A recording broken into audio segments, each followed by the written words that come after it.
Amen. Adorable Père, dans le nom de Jésus, nous te disons merci pour ce temps d'intercession, pour ce temps de prière. Au nom de Jésus. Amen. Shalom à tous. Alléluia. Gloire au Seigneur Jésus. Et bien-aimés dans le Seigneur, nous avons commencé par aller sur la Pentecôte la fois passée parce que nous sommes dans la période de la Pentecôte. Alors, nous ne pourrons pas aussi parler de la Pentecôte sans parler de l'Esprit Saint, ouais, sans parler de l'Esprit de Dieu. Parce que quand on dit un chrétien est d'abord habité par l'Esprit de Dieu. C'est très important. L'Esprit de Dieu habite en nous. Et pour que, j'avais dit la fois passée que la Pentecôte a ouvert ça a ouvert le chemin pour l'établissement des églises vivantes. Et pourquoi? Nous allons voir dans Actes chapitre 1 qui dit là à Jérusalem, dans toute la Judée et la Samarie et jusqu'au bout du monde. Donc, en tant que chrétien, né de nouveau, sans cette puissance, sans le Saint-Esprit, nous n'aurons même pas le courage de parler de Dieu à quelqu'un. Nous n'aurons pas le courage d'évangéliser. Ouais. Donc, c'est pourquoi la parole dit ainsi qu'ils vont recevoir cette puissance-là dans un lieu indiqué. Pourquoi? Parce qu'il y a une mission à accomplir, il y a une tâche, il y a un cahier de charges à accomplir. C'est pourquoi cela doit être fait. Et c'est très important. Vous savez, et lorsque Jésus veut commencer son ministère, nous avons appris comment il est parti, il est venu se baptiser par Jean-Baptiste. Et qu'est-ce qui s'est passé quand après avoir été immergé et s'est relevé ici, que c'est le Saint-Esprit comme le symbole de colombe est descendu sur lui. La puissance de Dieu est descendue sur lui. Et à partir de cet instant, il fait des choses extraordinaires. Et c'est de ce Jésus-là qui était avec les disciples. Et il voyait des miracles, des guérisons. Et après qu'il a été, après qu'il a été arrêté, après qu'il a été tué pour nous, bien-aimés dans le Seigneur, les disciples ont pris maintenant par la peur. Ils ne pourront plus maintenant se contenir. Et ils commencent par se cacher dans des chambres, dans des lieux. Donc, alors, mais les femmes, quand je dis les disciples, surtout les hommes, maintenant les femmes sont les plus courageux et c'est ces femmes-là qui cherchaient qu'en est-il avec sa mort? Qu'en est-il de ce qu'il les a dit? Qu'en est-il? Ils ont saisi l'écriture là et c'est ceux-là qui ont maintenant, d'après le temps, et qui ont allé découvrir que le maître, il n'est plus dans le tombeau, il est ressuscité. Et c'est ces hommes-là, c'est ces femmes-là qui sont venus vers les disciples pour annoncer l'évangile. Les hommes en question pour annoncer l'évangile. Donc, nous parlons du Saint-Esprit. Donc, sans l'Esprit de Dieu en nous, lorsque nous sommes dit je suis chrétien, et si nous ne sommes pas conduits par l'Esprit de Dieu, ça serait difficile vraiment d'être chrétien authentique. Amen. Romains chapitre 8. Romains chapitre 8, verset 9. Romains 8, 9. Regardez ce que l'Écriture dit.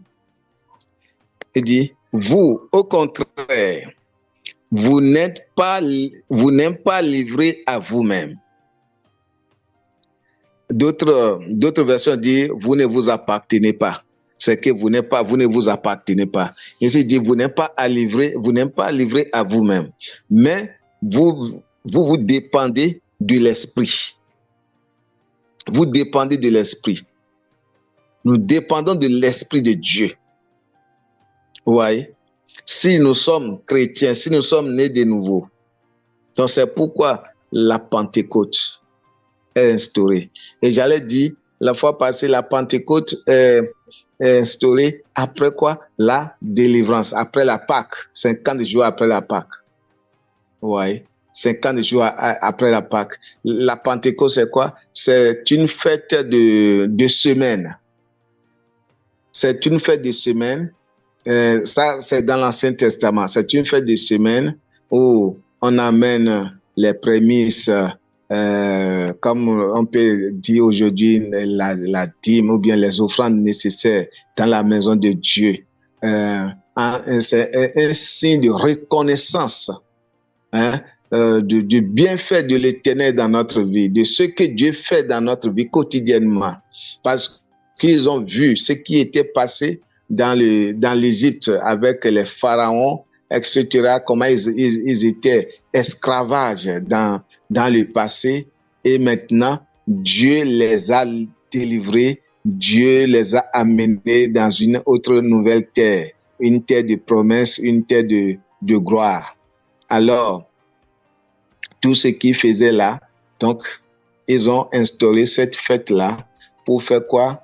Pour donner gloire à leur Dieu, pour reconnaître que Dieu était avec eux. Maintenant, dans le Nouveau Testament, voilà, c'est le contexte du Saint-Esprit. Dans le Nouveau Testament, c'est de là maintenant, Actes chapitre 2, à partir du premier verset. Acte 2, à partir du premier verset, quand le jour de la Pentecôte arriva, les disciples étaient tous ensemble au même endroit. Un coup de vent s'abattrait sur eux et remplissait toute la maison où ils trouvaient assises. Ouais, ils étaient allés là, assis, et en tout cas, ils sont là. La peur.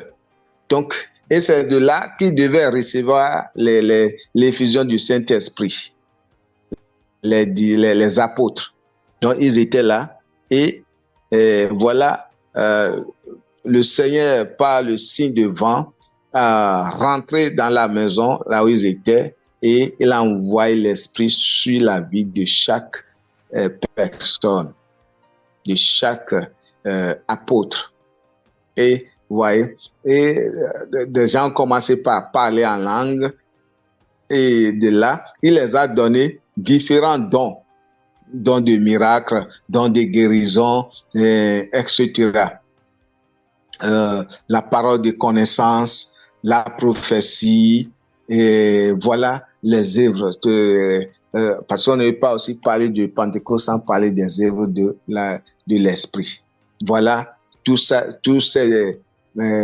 ces choses-là ont été léguées aux apôtres, aux chrétiens de la nouvelle ère. Vous voyez? Donc, ça, le verset 3 dit, au même moment, il vit apparaître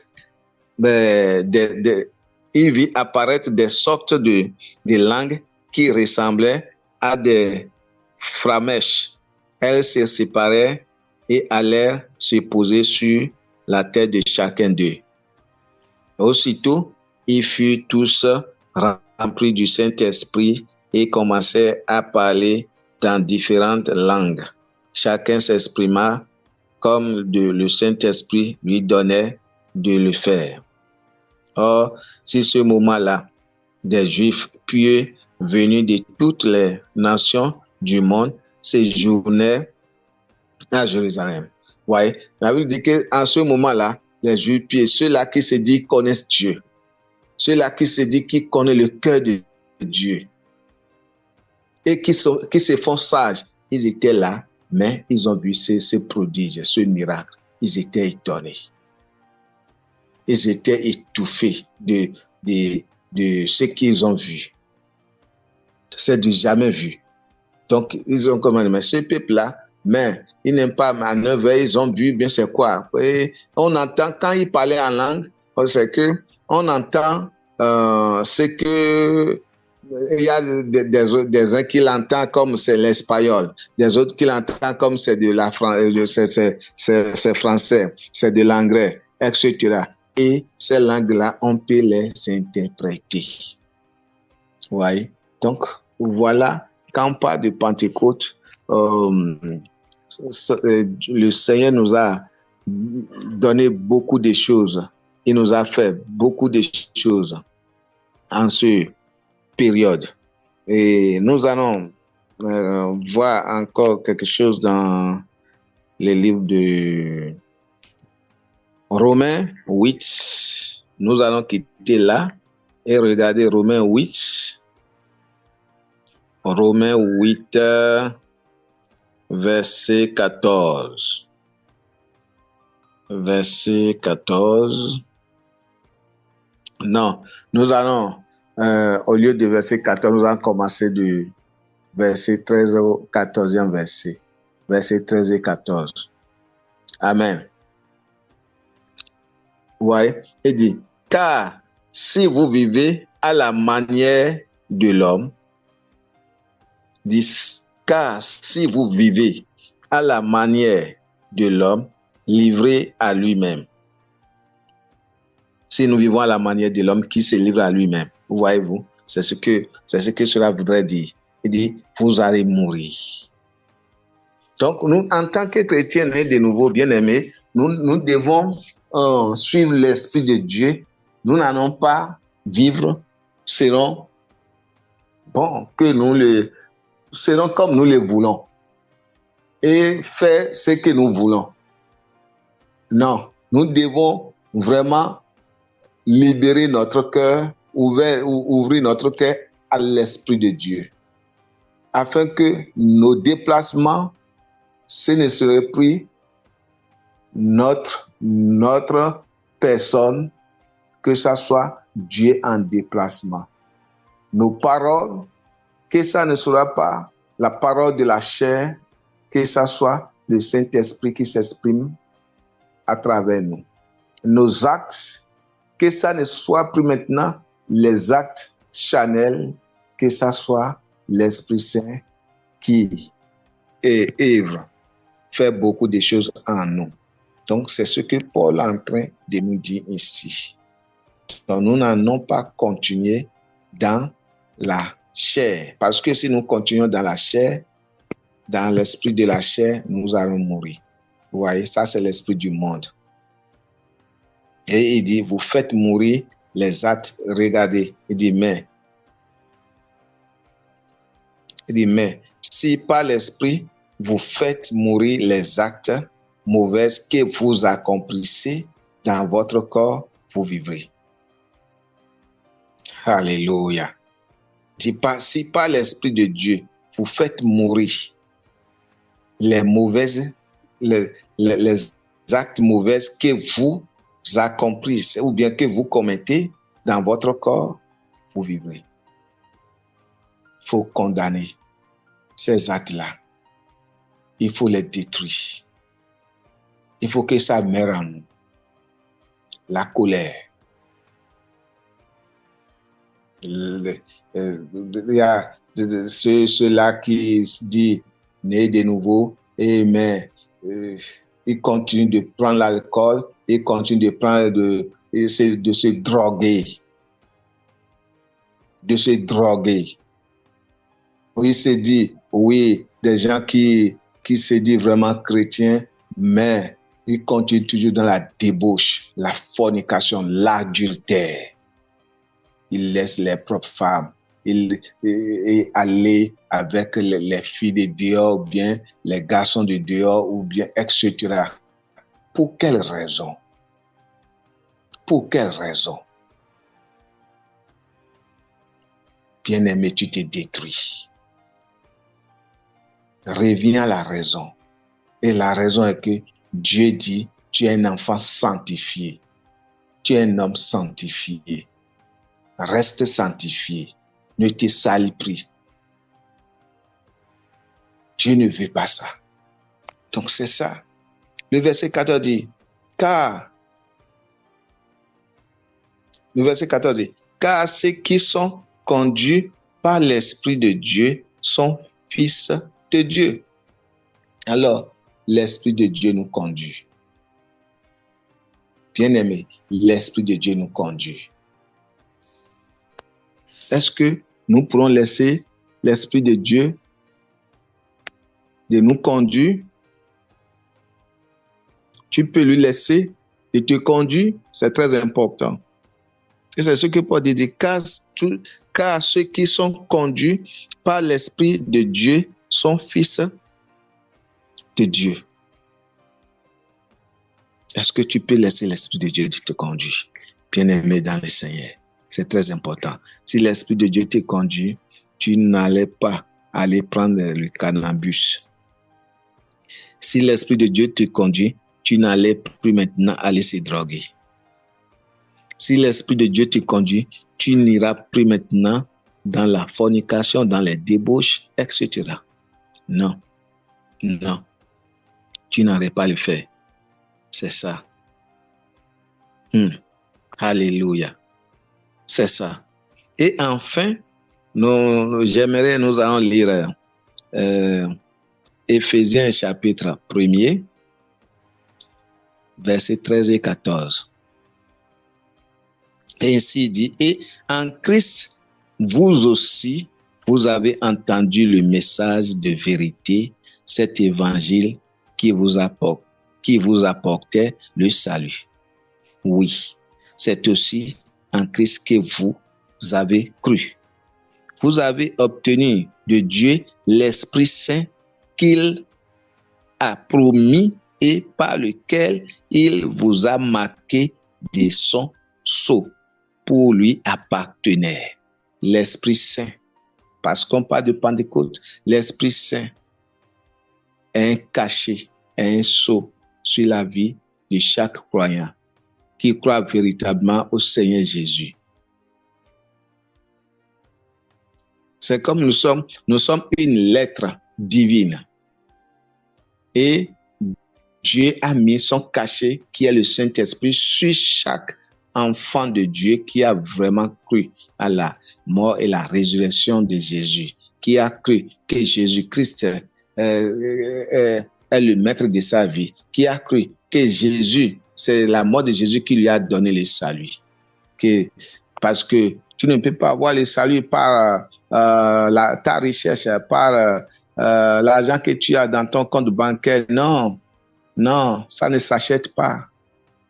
Dieu t'a donné gratuitement, mais Jésus a payé avec sa chair, il a payé avec son sang. Voyez-vous? Donc c'est ça qu'il s'agit. Amen. Le verset 14, qu'est-ce que ça dit? C'est cet esprit qui constitue l'acompte de notre héritage et en attendant la délivrance du peuple que Dieu s'est acquis.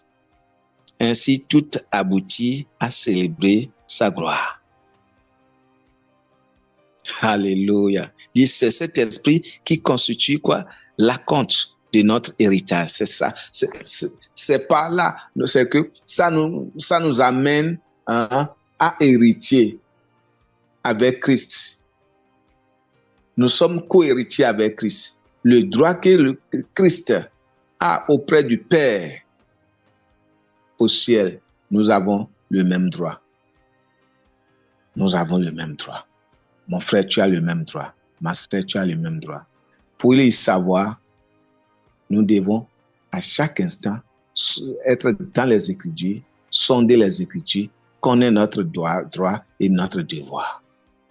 Et que Dieu vous bénisse et que Dieu nous aide à vraiment vivre selon sa parole.